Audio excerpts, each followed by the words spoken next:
उत्तर प्रदेश मुख्यमंत्री योगी आदित्यनाथ का जनता को संदेश। आइए देखिए नतारा न्यूज़ की खास रिपोर्ट। भारतीय जनता पार्टी जो कहती है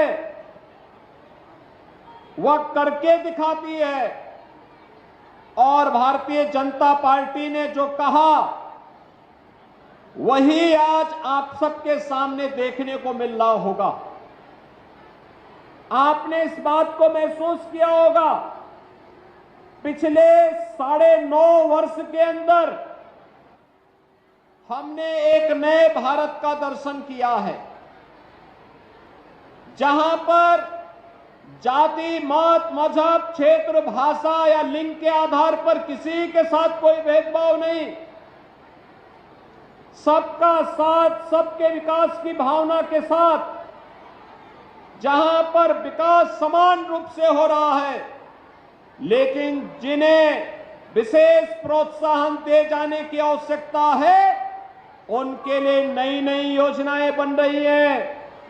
और इन योजनाओं के क्रम में आपने देखा होगा, बेटी बचाओ बेटी पढ़ाओ का एक कार्यक्रम हो या फिर खेलो इंडिया खेलों के माध्यम से किसी न किसी प्रकार से शासन की योजनाओं को आगे बढ़ाने, फिट इंडिया मूवमेंट के माध्यम से देश के अंदर खेल कार्यक्रमों को एक नई गति प्रदान करने का कार्यक्रम रहा हो, या फिर देश के अंदर तमाम क्षेत्रों में महिलाओं की भागीदारी सुनिश्चित करते हुए उन्हें समाज की मुख्य धारा के साथ जोड़ करके विकास के अभियान के साथ जोड़ने का एक कार्यक्रम, ये निरंतर एक नई ऊंचाई की ओर आगे बढ़ता जा रहा है। आज विकास की योजनाओं में महिलाओं की भागीदारी हो रही है, इसका सबसे बड़ा उदाहरण आपके सामने है उत्तर प्रदेश पुलिस।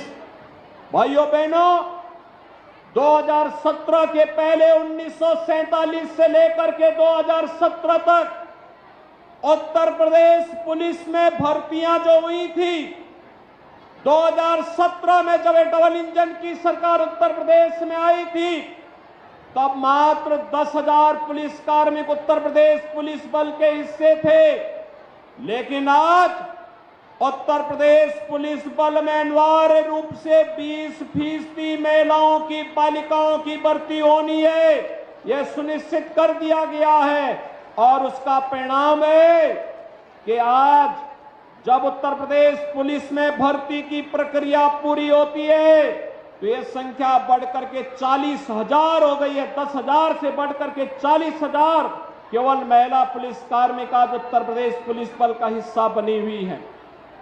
इतनी बड़ी संख्या में महिलाओं की भागीदारी इस बात को साबित करती है कि महिला सशक्तिकरण की दिशा में सरकार के द्वारा उठाए गए कदम आज सार्थक रूप से आगे बढ़ते हुए दिखाई दे रहे हैं। मुख्यमंत्री कन्या सुमंगला योजना में बेटा और बेटी में कोई भेदभाव न हो, इसके लिए सरकार ने एक व्यवस्था बनाई कि सरकार की योजना का लाभ मिले।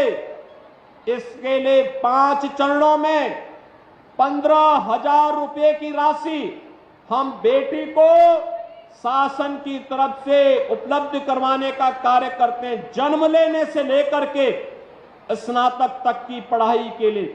अब तक ये 15,000 रुपया थी और भाइयों बहनों, अगले सत्र से हम इसको 25,000 रुपए करने जा रहे हैं।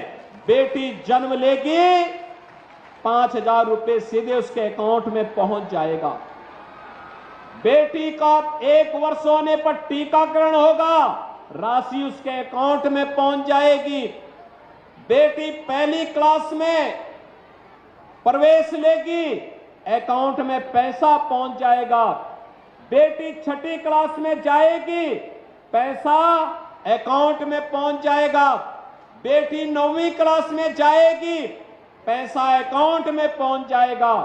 और बेटी कोई पॉलिटेक्निक करना चाहती है, ITI करना चाहती है, कोई पाठ्यक्रम आगे की करना चाहती है, पैसा उसके अकाउंट में पहुंच जाएगा। स्नातक तक की फ्री में शिक्षा के साथ ही यह भी सुनिश्चित कर दिया कि बेटी शादी ब्याह के योग्य होगी तो मुख्यमंत्री सामूहिक विवाह योजना में 51,000 रुपए की राशि बेटी के लिए सरकार की ओर से उपलब्ध करवाया जाएगा। सरकार सारी चिंता करेगी, बेटी और बेटे के बीच में भेदभाव नहीं होना चाहिए।